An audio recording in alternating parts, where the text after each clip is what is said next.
सभी के सहयोग से अच्छा से हो गया हम लोग का बोर्ड का निगम का।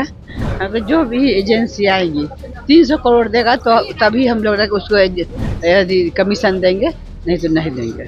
आगे क्योंकि 4.0 जो हम लोगों का एक निगम मद से जो स्कीम है उसमें सभी पार्षदों के द्वारा 75 पार्षदों के द्वारा स्कीम्स जो हैं वो सेलेक्ट करके हेडक्वार्टर में भेजी जा रही है ताकि उस पर हम लोग आर्थिक कार्रवाई कर सकें। नमस्कार, मेरा नाम आलोक है। आप लाइव स्ट्रीज देख रहे हैं। राजधानी पटना वासियों के लिए एक बड़ी खबर। देखिए, पटना नगर निगम जो होल्डिंग टैक्स वसूला करता है, अब उसमें एक बड़ा बदलाव किया गया है। होल्डिंग टैक्स वसूला जाएगा ही, लेकिन अब किसी एजेंसी को ये कार्य दिया जाएगा। देखिए, निगम परिषद की 11वीं साधारण बैठक की तस्वीर आपको दिखा रहे हैं, जहां पर तमाम जो पार्षद हैं वो मौजूद थे। खुद पटना नगर निगम के आयुक्त मौजूद थे, मेयर, डिप्टी मेयर सभी मौजूद थे। स्टैंडिंग कमेटी के जितने मेंबर्स हैं वो सभी मौजूद थे। उन सभी की मौजूदगी में ये फैसला लिया गया है कि अब जो होल्डिंग टैक्स वसूला जाएगा वो किसी एजेंसी के जरिए वसूला जाएगा और हर साल 200 करोड़ रुपए की राजस्व की प्राप्ति होगी। निगम को राजस्व मिलेगा, पैसा मिलेगा, जिससे बेहतर कार्य हो सकेंगे। सभी पार्षदों को हर साल 1 करोड़ रुपए दिया जाता है, उनका फंड है जिससे काम करते हैं वो अपने क्षेत्र में, अपने वार्ड में। इसके अलावा 1.25 स्ट्रीट लाइट्स भी लगेंगी अगले कुछ महीनों के भीतर ही। ये बातें भी छनकाई हैं। और अब क्योंकि बरसात का मौसम आने वाला है, मानसून का महीना आने वाला है, तो इसे देखते हुए भी साफ सफाई की पूरी व्यवस्था अभी से ही की जा रही है। नगर निगम की इस हुई बोर्ड की मीटिंग के बाद, इस निगम परिषद की 11वीं साधारण बैठक के बाद क्या कुछ नगर आयुक्त कह रहे हैं यशपाल मीणा। वहीं पटना नगर निगम की मेयर सीता साहू ने भी कहा है, जो एजेंसी बेहतर काम करेगी उसे ही हम काम देंगे। सभी के सहयोग से अच्छा से हो गया हम लोग का बोर्ड का निगम का।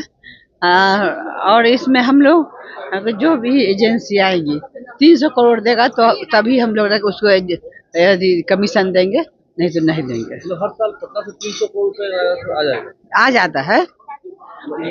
अभी जैसे एक्सपायर था देता था, तभी हम लोग उसको देते थे कमीशन। इतना बड़ा पटना शहर है तो नहीं देगा। अभी हम बोल रहे हैं कर्मचारी लोग करेंगे, सुरक्षा सर्वेक्षण चल रहा है तो उसमें फर्क पड़ेगा ना। जब सुरक्षा सर्वेक्षण खत्म हो जाएगा फिर एजेंसी को आप लोग हटा दीजिएगा, यही मैं बोल रही हूँ। बोर्ड की बैठक थी, नगर निगम की जो बैठक थी, इसमें कई सारे मुद्दों पे डिस्कशन हुआ और काफी सकारात्मक डिस्कशन हुआ। इसमें जो पिछली बैठक थी उसमें जो कार्रवाइयाँ थी उनको संतुष्ट किया गया, पहली चीज। दूसरी चीज, इसमें जो हाई यील्डिंग जो बोरिंग का स्कीम था उन सबको इसमें स्वीकृति दिया गया है।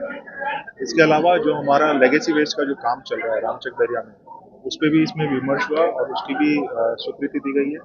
इसके अलावा जो हम लोग का स्ट्रीट लाइट्स है, यहाँ पे जो पटना के अंदर जो स्ट्रीट लाइट्स है उसको लेके भी इसमें विमर्श हुआ है।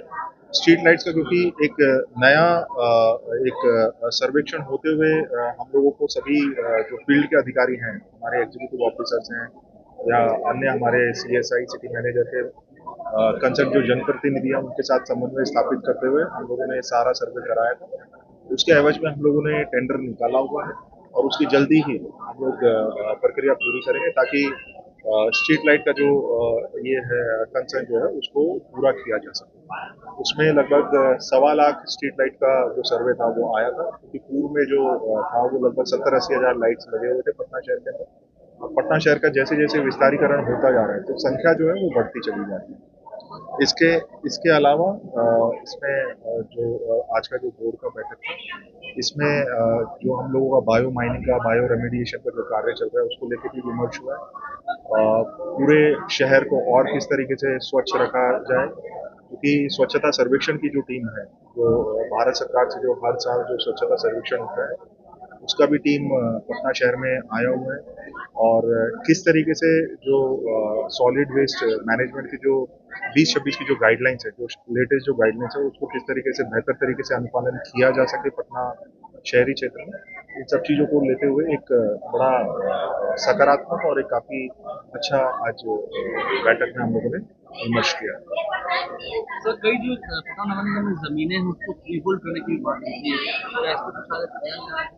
देखिए, उस पर हम लोगों ने पूर्व में भी ये विमर्श किया है और हम लोग पटना में जितना भी निगम का PRDA वगैरह का जो लैंड है उसको फ्री होल्ड की दिशा में हम लोग आगे का जो ये रहेगा, पूर्व में भी विमर्श हुआ है इस पर। आगे भी हम लोग इस पर विमर्श करके उचित कार्रवाई हम लोग करने का ये कोशिश करेंगे। सर, विकास के भुगतान में विलंब हो रहा है। द्वितीय वर्ष 4 और 3 का भी पैसा अभी तक नहीं मिला है। देखिए, जो निगम मद से जो भुगतान होता है उसमें 3.0 जो लेटेस्ट हम लोगों का ये रहा है, निगम मद से जो भुगतान होता है सभी 75 वार्ड में, उसका हम लोगों ने पूर्णतः भुगतान कर दिया है। इसके अलावा 2.0 का भी कुछ भुगतान किसी किसी वार्ड में पेंडिंग था, उसको भी हम लोगों ने पूरा किया है।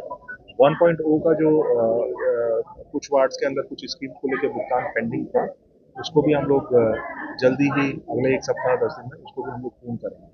आगे क्योंकि 4.0 जो हम लोगों का एक मतलब निगम मद से जो स्कीम है उसमें सभी पार्षदों के द्वारा 75 पार्षदों के द्वारा स्कीम्स जो हैं वो सेलेक्ट करके हेडक्वार्टर में भेजी जा रही है ताकि उस पर हम लोग आगे की कार्रवाई कर सकें। तो नगर आयुक्त और इसके अलावा पटना की जो मेयर है उन दोनों ने क्या कुछ कहा है, दोनों की बात हमने आपको सुनवाई है। निगम परिषद की 11वीं साधारण बैठक संपन्न हुई, शांतिपूर्ण संपन्न हुई। क्या कुछ एजेंडे इसमें पेश किए गए, क्या कुछ महत्वपूर्ण बातें थी जो खुलकर सामने आई, ये हमने आपको इस वीडियो के जरिए दिखाया है। हमारे चैनल को सब्सक्राइब कर लें, साथ साथ फेसबुक पेज भी लाइक करें। धन्यवाद।